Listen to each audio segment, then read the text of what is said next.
अलग अलग तरह का हवामान सब कुछ बदल जाता है। आप एक देश में लोकसभा विधानसभा की जम्मू कश्मीर का चुनाव नहीं कर सकते। आप मुंबई महानगर पालिका का एक चुनाव एक साथ नहीं कर सकते। ये सिर्फ आपके स्वार्थ के लिए आप ये करने जा रहे हैं। लेकिन मुझे शंका है, क्या 2029 तक मोदी जी प्रधानमंत्री रहेंगे? आपको आश्चर्य होगा मेरे वक्तव्य से, लेकिन मेरा ये सवाल है, जो मोदी जी और शाह जी करने जा रहे हैं ये लोकतंत्र को सबसे बड़ा खतरा है, लोगों की भावनाओं को ठेस है। आपकी सरकारें चाहे महाराष्ट्र में हो चाहे दिल्ली में हो, ये लोकतंत्र से बनी हुई सरकारें नहीं है, ये ईवीएम से बनी हुई सरकारें हैं। महाराष्ट्र में आप देखिए, गांव गांव में लोग रिजोल्यूशन कर रहे हैं ईवीएम के खिलाफ। इसी जनता को आप मूर्ख समझते हो? तो 2029 तक क्या मोदी जी प्रधानमंत्री रहेंगे देखने के लिए? हाँ, क्या उनको सत्ता छोड़नी पड़ेगी? ये आने वाला समय बताएगा।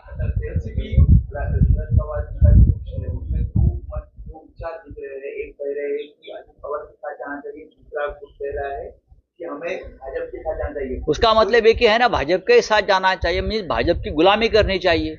अजित पवार बीजेपी के साथ है। मैं पवार साहब के साथ रहा, मैं हमेशा पवार साहब के साथ दिल्ली में रहता हूँ। हम एक साथ ही बैठते हैं, एक साथ काम करते हैं।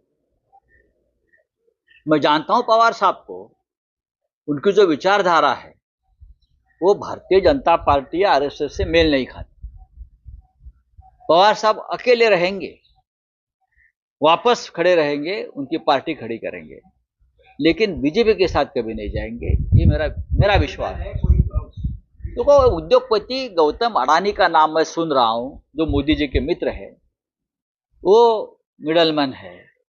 अब गौतम अडानी देश की राजनीति में इस प्रकार का काम करेंगे।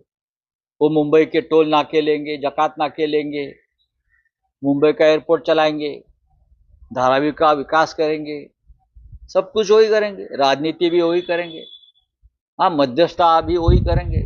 क्या गौतम अडानी जयप्रकाश नारायण है या वीपी सिंह है? जयप्रकाश नारायण कौन है? राम मनोहर लोहिया है? आचार्य विनोबा भावे है? कौन है भाई ये, कि उनकी मध्यस्थता से उनके घर में ये बैठक सब हो रही है?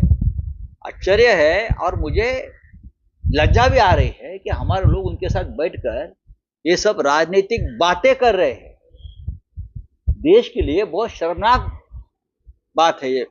मैं तो मानता हूं, मैं इतने सालों से राजनीति में हूं, पत्रकारिता में हूं, आम नागरिक भी हूं इस देश का। मैं सोचता हूं एक देश में क्या हो रहा है। लेकिन शरद पवार हो, सुप्रिया सुले हो, भले अजित पवार, मुझे नहीं लगता है, मुझे नहीं लगता है ये कोई। देखिए, शरद पवार साहब ने बहुत कष्ट करके, मेहनत करके अपने सांसदों को चुनकर लाए।